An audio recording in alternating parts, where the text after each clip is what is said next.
Hello and welcome to video lecture series in Sociology. Today we are going to discuss chapter 6 Globalization and Social Change from your textbook Social Change and Development in India. As we have already started discussing this chapter is divided into 4 parts. So far we have discussed about the concept of globalization, features of globalization, how globalization affects our lives, taking example from Indian society. We have also discussed in detail about economic dimensions of globalization, in which we discussed about transnational corporations and transnational capitalist class. Within the context, we discussed about electronic economy, globalization of finance, and knowledge or weightless economy.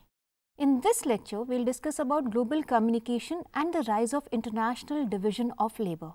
In the globalizing world with time and space compression, distances have become irrelevant. With tremendous intensification of social, political, economic and cultural interconnections and interdependence on global scale, boundaries have become increasingly permeable. Cultures and communities are no longer tied or limited by space or boundary. This is a world of virtual reality in which a new kind of non-physical space is existing. Globalization does not necessarily always involve economic causes and consequences. Also, it is not just unidirectional in nature, where the rich gets benefited and the poor countries are exploited continuously. In fact, there are many dimensions and directions of globalization that can be analyzed in different spheres, such as social, political, cultural and economic that we have discussed. In the subsequent sections of this chapter, we will try to identify some of the distinctive features of globalization in all these other areas. The second important dimension of globalization that we will discuss is global communication after global economy. Developments in the field of technology and advancement in telecommunication infrastructures have resulted in revolutionary changes in global communications. People are now increasingly getting connected with the wider world through multiple ways like telephones, mobiles, internet, electronic or emails and cable television. You can think of the times prior to communication revolution. People used to wait for weeks for some message or information to reach from relatives or family members located at a distance, say America or in Europe. The wait and anxiety was even more in these members if they were or the families were located in other countries. The technology now has literally led to compression of time and space. That means time and space have been reduced into a small box. Communication between people located at two different places has become very easy and instantaneous. Not just verbal communication, that is, you talking to me over phone. Technology has helped in easy exchange of images, photographs, documents, audio and video files as well. Outsourcing, an important element of globalization of economy, has been facilitated only by this revolution in global communication. You can imagine as soon as you click a picture, you can upload it on your Facebook or any other social networking site. Your friends can have access to this photograph, video or any other document or an audio clip all over the world. You know, India has the second largest telecommunication network, which means the number of telephone users are the second largest in the world. India has world's third largest internet user base with over 137 million users by the end of June 2012 as per the statistics. With such a broad user base, India is one of the fastest growing telecom markets. The industry has grown 20 times in the last decade, last 20 years. From approximately 37 million subscribers in 2001, the industry has grown to over 846 million subscribers in 2011. India also has world's second largest mobile phone user base with over 930 million users as by the statistics of May 2012. The statistic shows that there has been a tremendous growth in the usage of cell phones. In fact, cellular telephony, that is what you call popularly as mobile phones, have grown enormously, and cell phones are part of the life of the urban middle class youth, so much so that you cannot imagine your life without mobile phones now. Major sectors of Indian telecommunication industry are telephony, which includes landline and mobile phones, internet and television broadcasting. Even this lecture that you are watching on television is a part of this major revolution into the field of telecommunication. Along with the commercial purposes that telecom revolution has fulfilled, an important social consequence of this revolution has been that this expansion has served a strong socio-cultural function for the users of telephones. Telephones fulfill the strong need to keep in touch with the family members. Much like train travel in India, the telephone is also viewed as a way of maintaining close family ties. In fact, it is more easy than traveling by train to know about the well-being of family members located at a distance.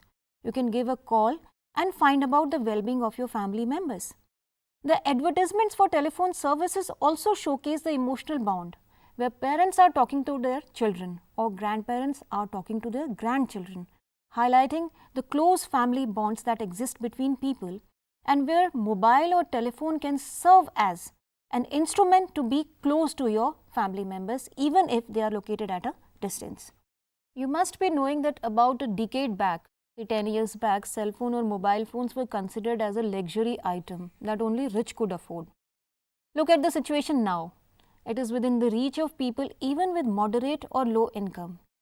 Even the use of cell phones have changed over time. Discuss the reasons why it has changed or why this change has happened. Think of the issues like, is it because of the need to remain connected with your people or family members? Or is it just a commodity that we consume as it is promoted by the capitalist? Is the telephony helping in safety, or is it just a fashion that people want to follow or a peer group pressure? As a sociologist, you must look at the answers of these questions. But as with the case of development or modernization, the expansion of telecommunication services have also been uneven in India. Some people live in a well-connected world, while some have limited access and large number of people have no access to it at all. This phenomenon is called as digital divide. Digital divide refers to the gap between those who have access and can benefit from digital technology and those who cannot have access or do not have access and hence cannot have benefit from the digital technology. Globalization has also resulted in emergence of international division of labor. International division of labor can be understood as the division of labor in which process of production is not confined to national territory or economies. And more routine manufacturing, production and employment is done in the third world countries. For example, contract farming in the agricultural sector and the outsourcing processes in the service sector. In international division of labor, production processes are relocated from the developed countries such as United States of America, Japan, Germany to developing countries. These developing countries are also called as newly industrializing countries. In Asia, in Latin America, such as China, India, Brazil, Vietnam, etc. This is also known as a global industrial shift. This shift is taking place because multinational companies search for such locations where they can cut down the cost of production. In newly industrializing countries, people are offered cheap labor. These companies are offered cheap labor, conducive working environment, tax benefits, and large number of other concessions. To take advantage of these concessions offered by the government of NICs, that is newly industrializing countries, the big companies shift their production, particularly the labor-intensive part of the manufacturing process, to the developing world, where the cost of production is comparatively less or low. Growing international division of labor has also influenced employment and education patterns globally. How? Let us look at this aspect particularly. Globalization and the IT revolution has opened up new career opportunities. A large number of youngsters from urban middle class, instead of doing traditional degrees or routine courses such as graduation, BA, BCom, etc., are learning computers, management sciences, hotel management, designing, languages, and other practical skills that can fetch them good jobs in the service sector, such as working in call centers, BPOs, KPOs, that is knowledge processing organization, in marketing, finance, hospitality, industry, etc. With employment becoming global and labor going international, the work culture of organizations is also changing. This work culture is called as the corporate culture, which is also acquiring a global dimension now. Corporate culture describes the way in which a company is governed and aims to increase productivity and competitiveness by creating unique organizational culture and adopting management practices that influence motivation and productivity of the workers.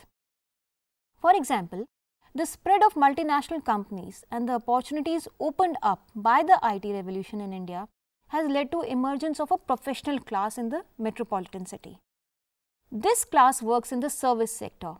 This is a class of upwardly mobile professionals working in software firms, multinational banks, accountancy firms, stock market, travel and fashion designing industry, entertainment, media, and other such allied fields.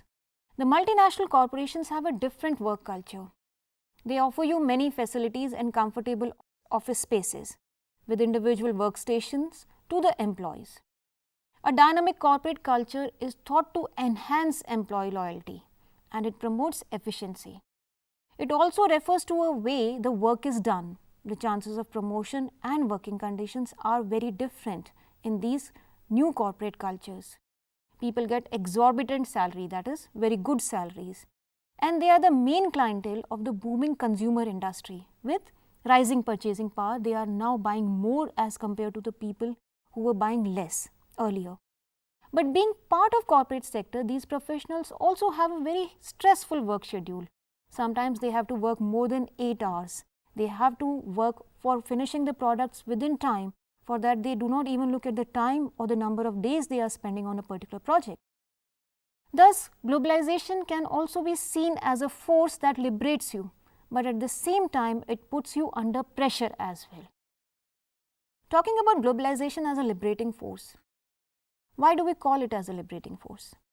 The kind of social, economic, political and cultural changes that have come about as a result of forces and processes of globalization, we can notice that traditional structures and forms of stratification or traditional forms of inequality are being increasingly challenged or questioned.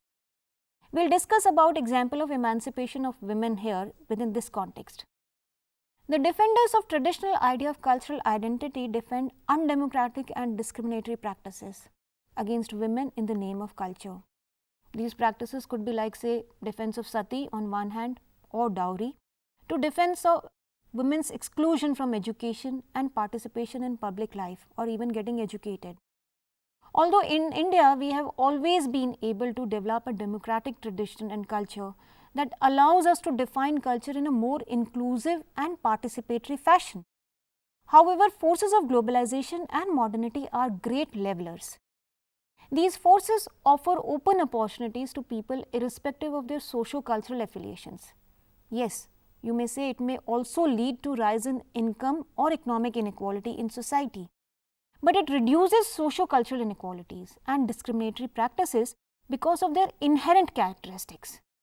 The process of globalization has also influenced women and their lives in many ways. One immediate impact of this influence can be seen in the field of employment of women. The expansion of IT and service sector in general has led to increase in employment opportunities available for women. It has also led to greater economic independence among women. Women constitute 20% of the total workforce engaged in IT sector. They are increasingly taking up jobs even in the sectors which were traditionally male dominated, like engineering and legal profession. Globalization has also opened up prospects for higher education and quality education for women. But this opportunity to afford higher and quality education is restricted to only those sections who are economically well off and afford to pay a price for quality education. As we have discussed that the impact of globalization has been uneven, so is the case of the women. On one hand, globalization has opened up avenues for women to challenge the conventional stereotypes. They get educated, can take up employment and decide about their destiny to some extent. On the other hand, it has also negatively impacted the lives and livelihood of many women, such as with mechanization and preference for machine-made goods, the semi and unskilled women are losing their source of income and employment. For example, we discussed about the gum collectors in Gujarat or women working in the silk weaving industries. It is not so easy and straightforward to say that globalization has positively or negatively influenced women's life in general. It is a matter of investigation which depends upon the case and the context in which we are trying to understand the impact of globalization. So, we can conclude that globalization has brought about attitudinal changes in general regarding traditional social and cultural practices. Women have also got more opportunities. They have been exposed to global practices, but the nature and extent of this influence is quite uneven, asymmetrical across the sections of society. To conclude, let's summarize what we discussed in this lecture. We discussed about global communication, revolution in the field of information technology, and increasing intensity of global communication or communication at the global level. We also discussed about the international division of labor and its impact on employment patterns globally, how it has led to development of employment opportunities for people, and also how globalization has affected women's life in general. But it is not the one-way case, that is either good or bad, positive or negative impact. In the next part of this chapter, we will discuss about globalization and political changes.